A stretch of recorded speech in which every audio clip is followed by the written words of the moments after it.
نسبت ہو سکتی ہے؟ اللہ تعالیٰ ارشاد فرمائے گا بندے آج تم پر کوئی ظلم نہیں کیا جائے گا، یعنی ہر چھوٹے بڑے عمل کا حساب ضرور ہوگا۔ رسول اکرم صلی اللہ علیہ وسلم نے ارشاد فرمایا کہ گناہوں کا ڈھیر ترازو کے ایک پلڑے میں اور کاغذ کا ٹکڑا دوسرے پلڑے میں رکھ دیا جائے گا۔ گناہوں کے رجسٹر ہلکے ثابت ہوں گے اور کاغذ کا ٹکڑا بھاری ثابت ہو جائے گا۔ پھر نبی کریم صلی اللہ علیہ وسلم نے ارشاد فرمایا کہ اللہ تعالیٰ کے نام سے زیادہ کوئی چیز بھاری نہیں ہو سکتی۔ یہ ترمذی شریف کی حدیث ہے۔ اور اس کے علاوہ ایک اور بات میں آپ سے شیئر کرتی جاؤں کہ اگر انسان تقاضۂ نفس کے لیے شیطان کے بہکانے میں اور دنیا کے کاروبار میں لگ کر اپنی زندگی کے اصل مقصد سے غافل ہو کر گناہ پر گناہ کرتا چلا گیا کہ اللہ تعالیٰ کی ذات میں کسی کو شریک ٹھہرانا شروع کر دیا، تو ایسے انسان کے لیے اللہ تعالیٰ نے فرمایا ہے کہ اللہ تعالیٰ کے ہاں شرک کی بخشش ہی نہیں، اس کے سوا وہ سب کچھ معاف ہو سکتا ہے جسے وہ معاف کرنا چاہے۔ یہ سورہ نساء کی آیت ہے، یہ قرآن کریم کی آیت ہے جو میں آپ سے ذکر کر رہی ہوں۔ تو اللہ کے سوا کوئی معبود نہیں ہے۔ لا الہ الا اللہ کا یہ مطلب ہے کہ اللہ کی ذات کے ساتھ کسی کو شریک نہیں ٹھہرانا۔ اس بندے کے اعمال جس کے تولے گئے ہیں اس میں شرک نہیں تھا، مشرک کو تو اللہ نے کھڑا ہی الگ لائن میں کر دینا ہے۔ تو آپ نے شرک سے پیچھے ہٹ کر اللہ کے اس کلمے کو پڑھنا ہے جس کو لا الہ الا اللہ کہا جاتا ہے۔ تو لا الہ الا اللہ کا مطلب نہیں ہے میرا کوئی حاجت روا سوائے اللہ کے۔ لا جو ہے نا یہ ہر چیز پر آپ نے لگانا ہے کہ کوئی رزق دینے والا نہیں ہے مجھے سوائے اللہ کے، کوئی عزت دینے والا نہیں ہے سوائے اللہ کے، کوئی ذلت دینے والا نہیں ہے سوائے اللہ کے، کوئی کاروبار دینے والا نہیں ہے سوائے اللہ کے، کوئی شادی میری کروانے والا نہیں ہے سوائے اللہ کے، کوئی میری زندگی میں لانے والا نہیں ہے سوائے اللہ کے، کوئی زندگی سے نکالنے والا نہیں ہے سوائے اللہ کے، کوئی زندگی دینے والا نہیں ہے سوائے اللہ کے، کوئی موت دینے والا نہیں ہے سوائے اللہ کے، کوئی میری محنت کو ضائع کرنے والا نہیں ہے سوائے اللہ کے، کوئی مجھ پر لگانے والا نہیں ہے سوائے اللہ کے، کوئی مجھ پر احسان کرنے والا نہیں ہے سوائے اللہ کے، کوئی مجھ پر رحمت کرنے والا نہیں ہے سوائے اللہ کے۔ ہر چیز میں آپ نے اس لا کو لانا ہے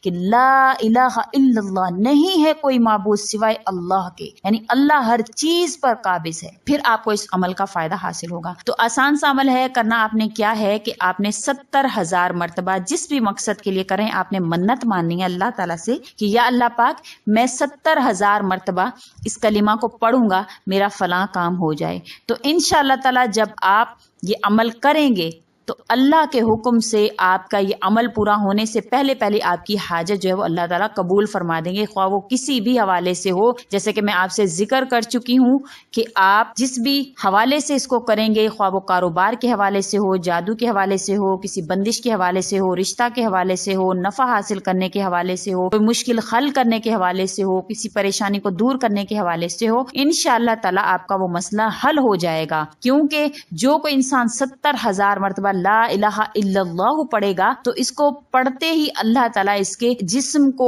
دوزخ کی آگ سے آزاد کروا دیں گے۔ لیکن اس کے ساتھ ساتھ آپ نے اس کلمے کو دل میں بھی لانا ہے کہ میرا معبود سوائے اللہ کے کوئی نہیں ہے۔ 70,000 مرتبہ پڑھنے کے لیے آپ نے 700 تسبیح 100 دانوں والی پڑھنی آپ نے روزانہ۔ اگر آپ پڑھ لیں گے 700 تسبیح یا اس سے زیادہ اگر آپ پڑھ سکتے ہیں تو آپ زیادہ بھی پڑھ لیں، اگر آپ پڑھ سکتے ہیں تو بہت آسان سا ہے، زیادہ کوئی مشکل نہیں ہے۔ اللہ کا ذکر ہے، جتنی آپ کی زبان اللہ کے ذکر میں مشغول رہے گی اتنا ہی آپ کو جو اس کا فائدہ حاصل ہوگا۔ کیونکہ نبی کریم صلی اللہ علیہ وسلم نے فرمایا کہ اہل جنت کو اپنی زندگی کے صرف اس لمحے پر حسرت ہوگی جو اللہ کے ذکر کے بغیر گزرا ہوگا۔ تو جب آپ اللہ کے ذکر میں انشاءاللہ مشغول رہیں گے تو انشاءاللہ تعالیٰ اللہ تعالیٰ آپ کے ہر کاموں میں آپ کے حافظ و نگہباں ہو جائیں گے، آپ کے ہر معاملہ میں مددگار ہو جائیں گے جب آپ کی زبان ہر وقت اللہ کے ذکر میں رہے گی۔ کیونکہ اللہ تعالیٰ نے خود ارشاد فرمایا کہ جو انسان میرا ذکر میں اپنی زبان کو مشغول کر لیتا ہے تو اس زبان سے نکلنے والی حاجات کو میں خود بخود پورا کر دیتا ہوں، وہ زبان سے ادا نہ بھی کرے تب بھی میں اس کی حاجات کو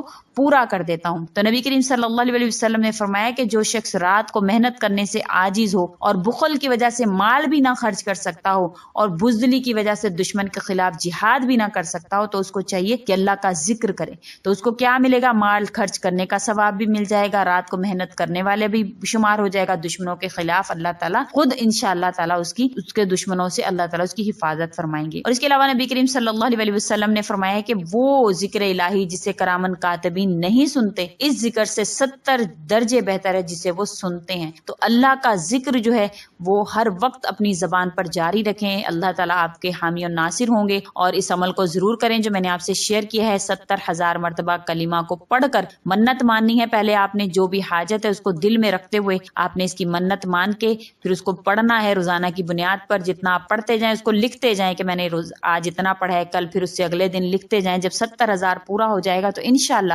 جس بھی مقصد کے لیے کیا ہوگا آپ کو وہ مقصد اللہ پاک آپ کو حاصل کروا دیں گے۔ نہایت آزمودہ مجرب وظیفہ ہے جو میں نے آپ سے شیئر کیا ہے، ضرور کیجیے گا۔ کلمہ طیبہ افضل ترین ذکر ہے، جتنی بھی دنیا میں اشیاء ہیں، جو بھی زمین آسمان ہر چیز سے بہتر ہے۔ انشاءاللہ تعالیٰ آپ کو اس کا فائدہ ضرور حاصل ہوگا جب آپ اس کو یقین سے کریں گے۔ امید کرتے ہیں کہ آپ کو میری یہ ویڈیو اچھی لگی ہوگی۔ اگر اچھی لگی ہے تو لائک کر دیں، شیئر کریں اور میرے چینل کو سبسکرائب بھی ضرور کر دیجیے۔ اسی کے ساتھ اجازت چاہوں گی، وآخر الدعوانا ان الحمدللہ رب العالمین۔ اللہ حافظ۔